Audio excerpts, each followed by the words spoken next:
অন্তর্বর্তী সরকারের প্রধান উপদেষ্টা অধ্যাপক মোহাম্মদ ইউনূস বলেছেন, যদি রাজনৈতিক দলগুলো নির্বাচনের আগে সীমিত সংস্কারে সম্মত হয় তাহলে ভোট ডিসেম্বরেই হতে পারে, অন্যথায় আগামী বছরের জুনের মধ্যে নির্বাচন অনুষ্ঠিত হবে। তিনি বলেন, ৬টি কমিশনের সুপারিশ নিয়ে রাজনৈতিক দলগুলোর সঙ্গে আলোচনার পর জুলাই চার্টার স্বাক্ষরিত হবে। তারপর কিছু সংস্কার বর্তমান সরকার এবং বাকি সংস্কারগুলো নির্বাচিত রাজনৈতিক সরকার করবে।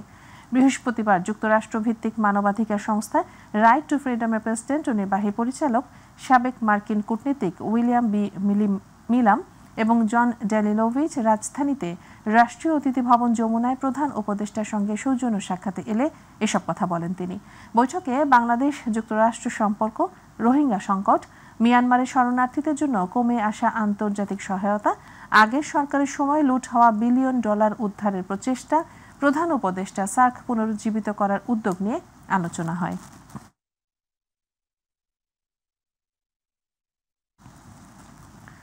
এদিকে ব্রিটিশ সংবাদ মাধ্যম বিবিসিকে দেয়া এক সাক্ষাৎকারে ডক্টর মোহাম্মদ ইউনূস বলেছেন, চলতি বছরের ডিসেম্বর থেকে আগামী বছরের মার্চ মাসের মধ্যে আগামী জাতীয় সংসদ নির্বাচন অনুষ্ঠিত হবে। তিনি বলেন, আগামী নির্বাচনে আওয়ামী লীগ অংশ নেবে কিনা সেই সিদ্ধান্ত দলটিকেই নিতে হবে।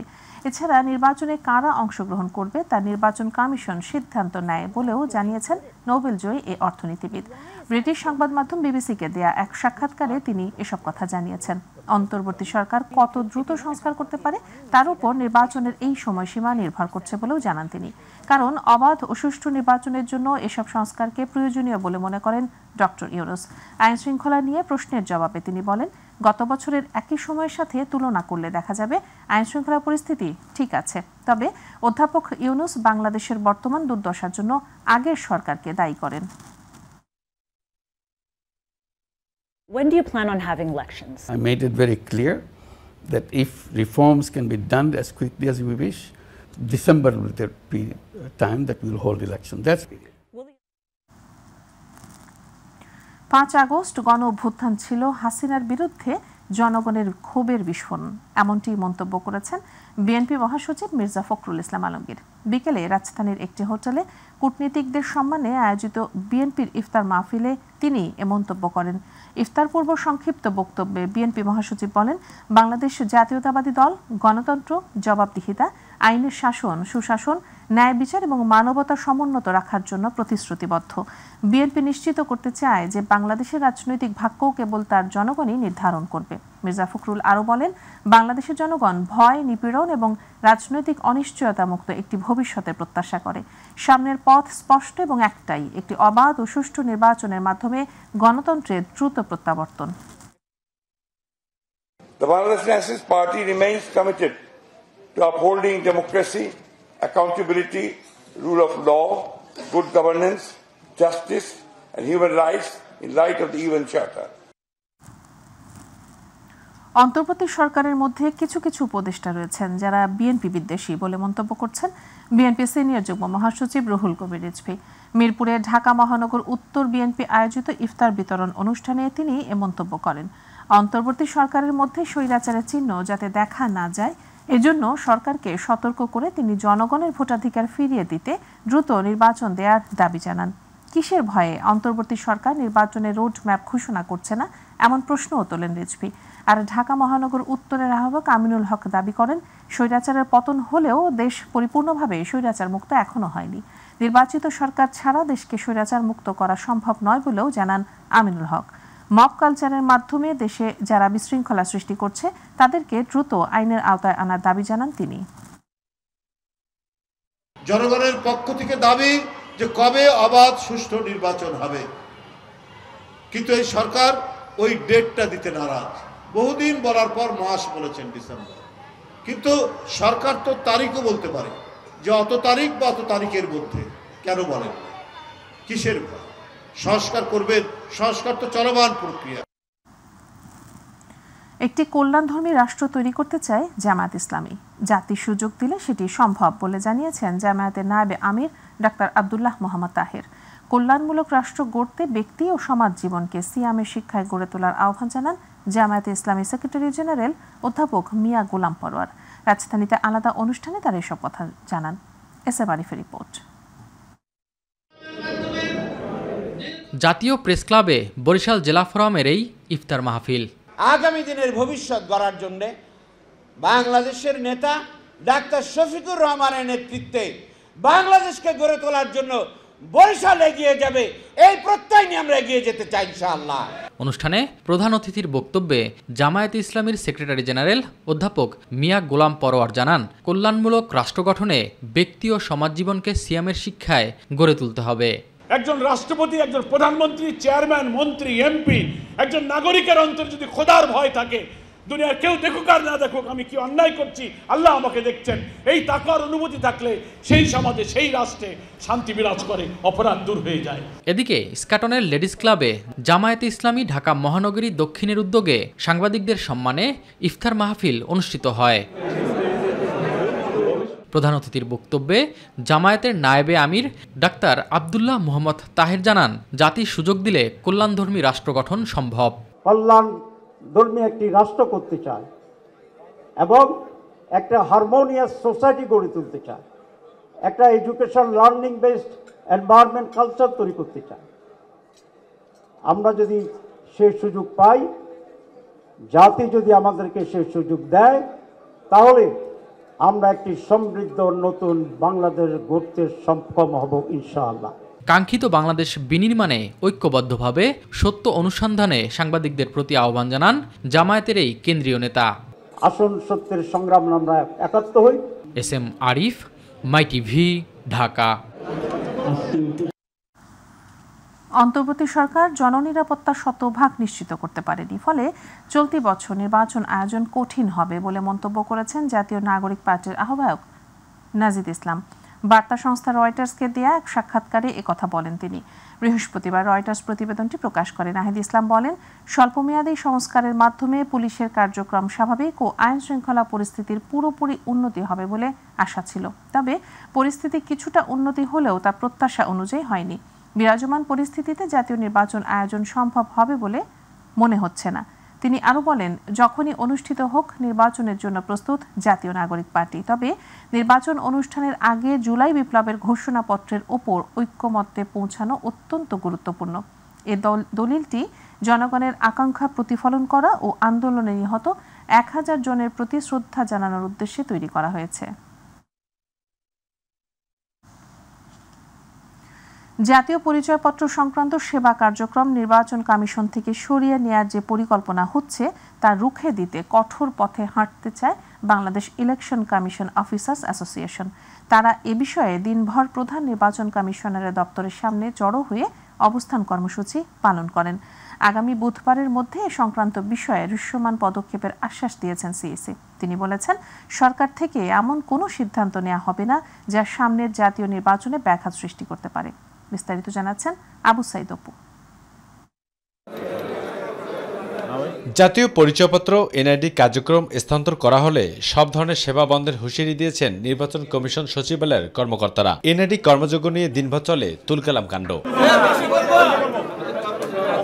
জাতীয় পরিচয়পত্র সংক্রান্ত সেবা কার্যক্রম নির্বাচন কমিশনের অধীনে রাখতে আন্দোলনে যেতে পারেন এনআইডি অনুবিভাগের কর্মকর্তারা। সেই লক্ষ্যে প্রধান নির্বাচন কমিশনার AM নাসির উদ্দিনের দপ্তরের সামনে জড়ো হয় এনআইডি সংশ্লিষ্ট কর্মকর্তারা।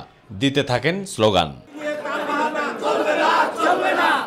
পরিস্থিতি নিয়ন্ত্রণে নির্বাচন কমিশন অফিসার্স অ্যাসোসিয়েশনের কর্মকর্তারা সিইসির সাথে দেখা করার পর গণমাধ্যম কর্মীদের সাথে কথা বলেন AM নাসির উদ্দিন। কথা বলেন এনআইডি স্থানান্তর প্রক্রিয়ার বিষয় নিয়ে সরকারের সাথে আলোচনার প্রসঙ্গ। I am not the ultimate decision maker, এটা বুঝতে হবে আপনাদেরকে। আমি ইলেকশন কমিশনকে রিপ্রেজেন্ট করি। আমি ইলেকশন কমিশনের পক্ষে কথা বলতে পারি, ইলেকশন কমিশনের অবস্থান তুলে ধরতে পারি সরকারের কাছে। যেখানে যেখানে যা করার বক্তব্য তুলে ধরার জায়গা আছে সে সব জায়গায় আমরা তুলে ধরবো। এটাই তো। আর এদিকে এনআইডি সেবা নির্বাচন কমিশন থেকে সরিয়ে নেওয়ার যে পরিকল্পনা করা হচ্ছে তা রুখতে এবং আগামী 12 মার্চের মধ্যে দৃশ্যমান কোনো অগ্রগতি দেখতে না পেলে কঠোর সিদ্ধান্তের হুঁশিয়ারি দেন নির্বাচন কমিশন অফিসার্স অ্যাসোসিয়েশনের নেতারা। প্রধান নির্বাচন কমিশনারকেও স্মারকলিপি প্রদান করেন তারা। এনআইডি থেকে এর আগে অন্যত্র নিয়ে যাওয়ার জন্য একটা চক্রান্ত ছিল। আপনারা জানেন যে গত স্বৈরাচারের আমলে এনআইডি নিয়ে কিছু ব্যবসাপাতি হয়েছে। আমরা চাচ্ছি না এনআইডি নিয়ে কোনো ব্যবসাপাতি হোক। সেটা NID election commission integral part. আপনারা জানেন যে ভোটার তালিকার বাই প্রোডাক্ট এনআইডি এবং ভোটার তালিকার ডাটাবেস এনআইডি তৈরি হয়। এটা নির্বাচন কমিশনের একটা অন্যতম কাজ। সেটা আগামী 12 তারিখ পর্যন্ত আমরা কমিশনের এই এনআইডি আইন বাতিল করে নির্বাচন কমিশনে পুনরায় পুনঃস্থাপন করার জন্য আগামী বুধবার পর্যন্ত সময় দিয়েছি। তার মধ্যে যদি এই বিষয়ে কার্যকর পদক্ষেপ গ্রহণ করা না হয়, বৃহস্পতিবারে আমরা সারা দেশে 11টা থেকে 1টা পর্যন্ত সকল অফিসে, আমাদের নির্বাচন অফিসগুলোতে এবং সচিবালয় সহ আমরা মানববন্ধন করব। অপরদিকে এর আগে সকালে প্রধান নির্বাচন কমিশনের সাথে সৌজন্য সাক্ষাৎ করে নিবন্ধনের বিষয়ে বৈঠক করেন ন্যাশনাল পিপলস পার্টি এনপিপির একাংশ সভাপতি শেখ সালাউদ্দিন। নির্বাচন কমিশন আমাদের স্পষ্ট বলেছে যে আপনারা ওরা যে চিঠি দিতেছে খণ্ডন করেন, আপনাদের পক্ষে সবকিছু আছে। আবু সাদপু, মাই টিভি, ঢাকা। জাতীয় পর্যায়ে গৌরবোজ্জ্বল ও কৃতিত্বপূর্ণ অবদানের স্বীকৃতি হিসেবে 8 জন বিশিষ্ট ব্যক্তি 2025 সালে স্বাধীনতা পুরস্কার পেতে যাচ্ছেন। মুক্তিযুদ্ধের সমমুক্তি বাহিনী সর্বাধিনায়ক MAG ওসমানী মরণোত্তর, কবি আল মাহমুদ মরণোত্তর, ভাস্কর নভেরা আহমেদ মরণোত্তর, বিজ্ঞানী অধ্যাপক জামাল নজরুল ইসলাম মরণোত্তর, পপ সম্রাট আজম খান মরণোত্তর, লেখক, গবেষক ও রাজনীতিক বদরুদ্দিন উমর, ব্র্যাকের প্রতিষ্ঠাতা ফজলে হাসান আবেদ মরণোত্তর এবং ছাত্রলীগ কর্মীদের নির্যাতনে নিহত বুয়েট শিক্ষার্থী আবরার ফাহাদকে এবার স্বাধীনতা পুরস্কার দেওয়া হচ্ছে। স্বাধীনতা পুরস্কার দেশের সর্বোচ্চ রাষ্ট্রীয় পুরস্কার। 26 মার্চ স্বাধীনতা দিবস উপলক্ষে সরকার 1977 সাল থেকে প্রতি বছর এ পুরস্কার দিয়ে আসছে। স্বাধীনতা পুরস্কারের ক্ষেত্রে পুরস্কারপ্রাপ্ত ব্যক্তিকে 5 লাখ টাকা, 18 ক্যারেট মানের 50 গ্রাম স্বর্ণের পদক, পদকের একটি রেপ্লিকা ও একটি সম্মাননাপত্র দেওয়া হয়। গত বছর 10 জনকে স্বাধীনতা পুরস্কার দেওয়া হয়েছিল। আইনশৃঙ্খলা বাহিনী ছাড়া অভিযান চালানোর অধিকার কারো নেই বলে জানিয়েছেন স্বরাষ্ট্র উপদেষ্টা অবসরপ্রাপ্ত লেফটেন্যান্ট জেনারেল মোহাম্মদ জাহাঙ্গীর আলম চৌধুরী। দুপুরে রাজধানীর পল্টনে টুরিস্ট পুলিশ হেডকোয়ার্টার্স পরিদর্শন শেষে সাংবাদিকদের একথা জানান তিনি। স্বরাষ্ট্র উপদেষ্টা বলেন, মব হচ্ছে, এটা অস্বীকার করা যাচ্ছে না। জনগণকে সচেতন হতে হবে। জনগণ উশৃঙ্খল হলে নিয়ন্ত্রণ কঠিন হয়ে পড়ে। দেশের পরিস্থিতি স্বাভাবিক রাখতে আইনশৃঙ্খলা বাহিনী তৎপর জানিয়ে জাহাঙ্গীর আলম আরও বলেন, মব প্রতিরোধে কাজ করছে, অভিযুক্তদের আইনের আওতায় আনা হচ্ছে। এছাড়া মহাসড়কে যেসব জায়গায় ডাকাতি হচ্ছে আইনশৃঙ্খলা বাহিনী সেসব জায়গায় নিরাপত্তা জোরদার করছে বলে জানিয়েছেন স্বরাষ্ট্র উপদেষ্টা। তিনি এ সময় আরও বলেন, রমজান ও ঈদ ঘিরে ডাকাতি আর ছিনতাই রোধে যথাযথ ব্যবস্থা নেওয়া হচ্ছে। কারো কোনো অধিকার নাই আইন শৃঙ্খলা বাহিনী ছাড়া কোনো অভিযান চালানো, এবং যে জায়গায় হচ্ছে তাদের কিন্তু আমরা আইনের আওতায় নিয়ে আসতেছি। ভবিষ্যতে যেন এই ধরনের ঘটনা না ঘটে, এই জন্য আমরা চেষ্টা করে যাচ্ছি। দেশের আইন অনুযায়ী হিজবুত তাহরির নিষিদ্ধ সংগঠন। এটি সহ নিষিদ্ধ ঘোষিত কোনো সংগঠন সভা, সমাবেশ ও যে কোনো উপায়ে প্রচারণামূলক কার্যক্রম পরিচালনা করলে আইনানুগ ব্যবস্থা নেবে বলে জানিয়েছে ঢাকা মহানগর পুলিশ ডিএমপি।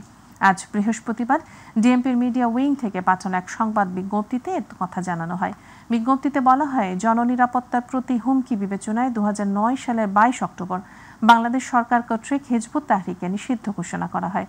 সন্ত্রাস বিরোধী আইন 2009 অনুযায়ী নিষিদ্ধ ঘোষিত যে কোনো সংগঠন কর্তৃক সভা, সমাবেশ, মিছিল, পোস্টার, লিফলেট বিতরণ ও অন্যান্য উপায়ে প্রচারণা সহ সকল কার্যক্রম শাস্তিযোগ্য অপরাধ। হিজবুত তাহরির সহ নিষিদ্ধ ঘোষিত কোনো সংগঠন সভা, সমাবেশ ও যে কোনো উপায়ে প্রচারণামূলক কার্যক্রম পরিচালনা করলে ঢাকা মেট্রোপলিটন পুলিশ কর্তৃক প্রয়োজনীয় আইনানুগ ব্যবস্থা গ্রহণ করা হবে।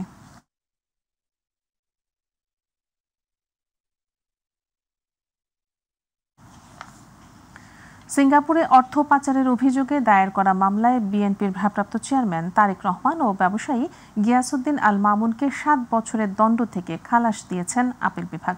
সকালে প্রধান বিচারপতি ডক্টর সৈয়দ রেফাত আহমেদের নেতৃত্বাধীন 4 বিচারপতির আপিল বিভাগ এর রায় ঘোষণা করেন। পরে আইনজীবীরা জানান, গায়ের জোরে এ মামলায় 2 জনকে সাজা দেওয়া হয়েছিল।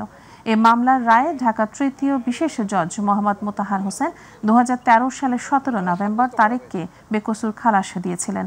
আর গিয়াসউদ্দিন আল মামুনকে দেয়া হয়েছিল 7 বছর কারাদণ্ড এবং 40 কোটি টাকা অর্থদণ্ড।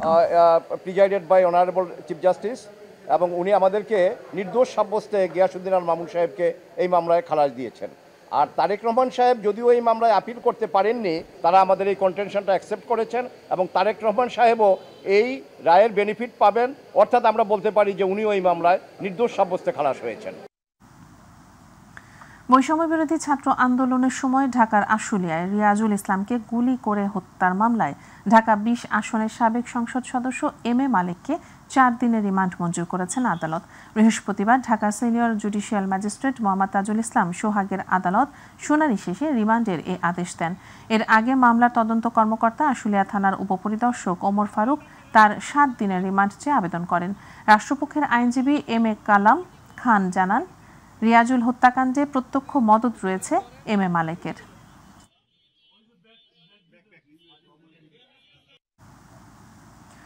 আইজিপি বাহারুল আলম বলেছেন, আবু সাইদ হত্যা মামলায় সবচাইতে বেশি মনোযোগ দেয়া হচ্ছে কারণ এটি পুলিশের ল্যান্ডমার্ক কেস। তিনি বলেন, বর্তমানে আইন প্রয়োগ করতে গিয়ে বিভিন্ন বাধা ও আক্রমণের শিকার হচ্ছে পুলিশ সদস্যরা। আইজিপি বলেন, মব সৃষ্টি করে যারা নানা অপকর্ম করছে তাদের বিরুদ্ধে কঠোর অবস্থানে রয়েছে আইন শৃঙ্খলা বাহিনী। বিকেলে রংপুর বিভাগীয় কমিশনার কার্যালয়ের হলরুমে দেশের পরিবর্তিত পরিস্থিতিতে মানবাধিকার ও পরিবেশের ওপর গুরুত্ব সহ আইন প্রয়োগ বিষয়ক কর্মশালা শেষে সাংবাদিকদের তিনি এসব কথা বলেন। কর্মশালায় অ্যাটর্নি জেনারেল মোহাম্মদ আসাদুজ্জামান বলেন, গত 16 বছরে বিচার ব্যবস্থার স্বাধীনতার নামে দলীয় এজেন্টে বিচারক নিয়োগবিহীন ফরমায়েশি রায় দেয়া হয়েছে। এই সংস্কৃতিতে বাংলাদেশকে আর ফিরিয়ে নেওয়া যাবে না। আন্তর্জাতিক অপরাধ ট্রাইব্যুনালের চিফ প্রসিকিউটর তাজুল ইসলাম বলেন, বিগত সময়ে বাংলাদেশকে অন্ধকারে নিয়ে যাওয়া হয়েছিল। জড়িতদের ন্যায় বিচার নিশ্চিত করতে হবে। আয়না ঘরের সংস্কৃতিতে আর বাংলাদেশ যাবে না। কর্মশালায় ভার্চুয়ালি যুক্ত হয়ে বন ও পরিবেশ উপদেষ্টা সৈয়দা রিজওয়ানা হাসান বলেন, জলবায়ু ও পরিবেশ বাঁচাতে প্রশাসন ও পুলিশের ভূমিকা রয়েছে। আমরা সকলেই ন্যায় বিচার সকলের জন্য নিশ্চিত করতে একসাথে কাজ করব এবং পরিবেশটাকে সমুন্নত রাখতে any environmental problem you have in your part of the country, please do let us know as to how we can help you. Let's join hands together. এত বেশি আবেগতাড়িত না হয়ে আমাদেরকে তারা গ্রহণ করে নেবেন, আমাদেরকে কাজ করার জন্য তারা কাজের পরিবেশটা তৈরি করে দেবেন। শহীদদের রক্ত বৃথা যাবেন এবং তাদের রক্তের প্রতি গভীর শ্রদ্ধা জানানোর জন্য, তাদের আত্মত্যাগের প্রতি গভীর শ্রদ্ধা জানানোর জন্য এর থেকে ভালো আর কোনো দোয়া নাই, এর থেকে ভালো আর কোনো কর্ম নাই, এর থেকে ভালো আর কোনো পথ নাই, এর থেকে বিকল্প আর কোনো মত নাই। আমাদের সন্তানেরা যেন নির্বিঘ্নে বাংলাদেশকে তার পরবর্তী গন্তব্য ভাবতে পারে, তারা যেন বুঝতে পারে তাদের মেধা এবং যোগ্যতার মূল্যায়ন এই রাষ্ট্রে হবে। দেশের প্রখ্যাত Islamic scholar doctor Mizanur Rahman আজহারের নতুন বই এক নজরে কোরআন। বইটি প্রকাশিত হয় 2025 সালের ফেব্রুয়ারি মাসে। সদ্য প্রকাশিত জনপ্রিয় এ বইয়ের পাইরেসি কপি তৈরির বিরুদ্ধে রাজধানীর নীলক্ষেত এলাকায় এক অভিযান চালিয়েছে পুলিশ। অবৈধভাবে বইটির অনুলিপি তৈরি ও বাজারজাতকরণে চেষ্টা চালিয়ে যাওয়ায় এই অভিযানে জাহিদ বুক সাপ্লাই নামের একটি প্রতিষ্ঠান শনাক্ত করে তাদের কার্যক্রম বন্ধ করে পুলিশ।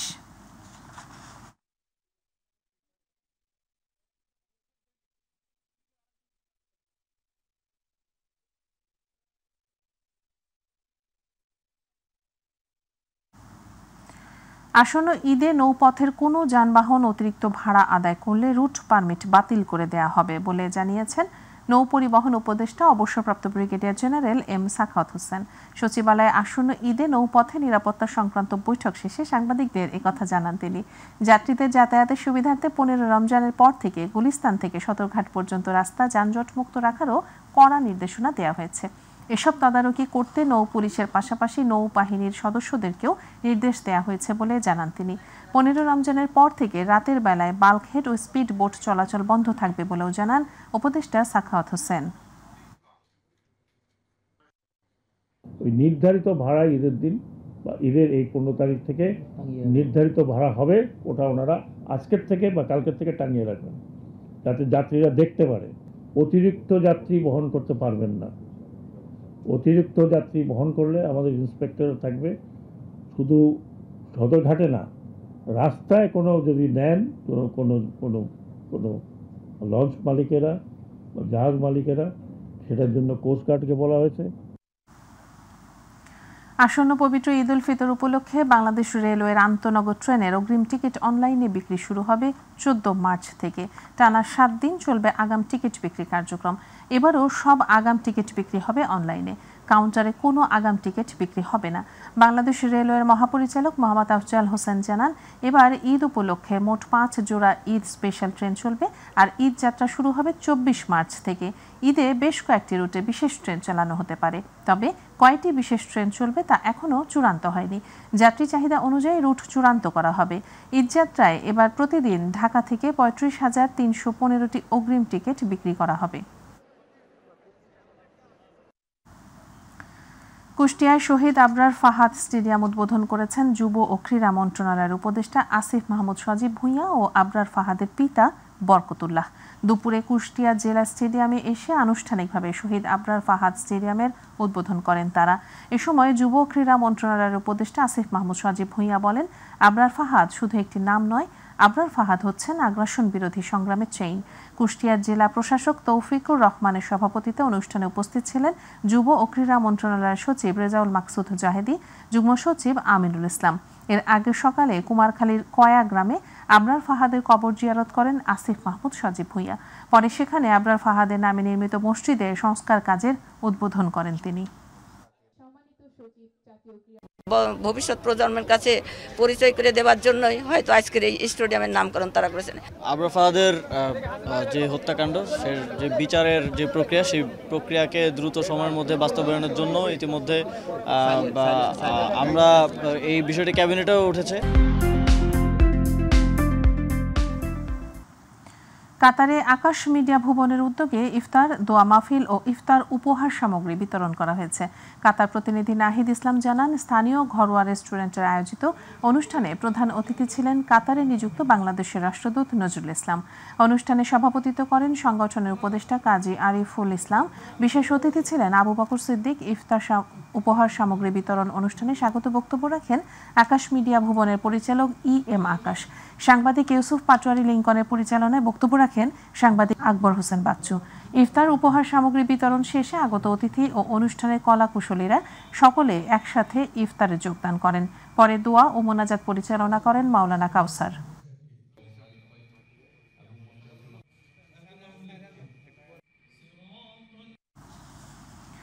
মালয়েশিয়ায় সাংবাদিকদের সম্মানে ইফতার মাহফিল অনুষ্ঠিত হয়েছে। বুধবার রাজধানী কুয়ালালামপুরের বুকিত বিনতাংয়ের রেস্টুরেন্ট আলো ছায়ায় ইফতার মাহফিল অনুষ্ঠিত হয়। মালয়েশিয়ার প্রতিনিধি আশরাফুল মামুন জানান, কমিউনিটি নেতা ও বিশিষ্ট ব্যবসায়ী রাসেল রানা সৌজন্যে ইফতার মাহফিলে উপস্থিত ছিলেন সিনিয়র সাংবাদিক আহমাদুল কবির, বশির আহমেদ ফারুক, আরিফুল ইসলাম, মোহাম্মদ আলী, মোর্শেদ আলম সুমন। এ সময় ইফতার প্রোগ্রামে উপস্থিত থাকায় সকল সাংবাদিকদের প্রতি কৃতজ্ঞতা প্রকাশ করেন তিনি। ইফতারের আগে দেশ ও জাতির সমৃদ্ধি এবং সাংবাদিকদের কল্যাণ কামনা করে বিশেষ মোনাজাত করা হয়।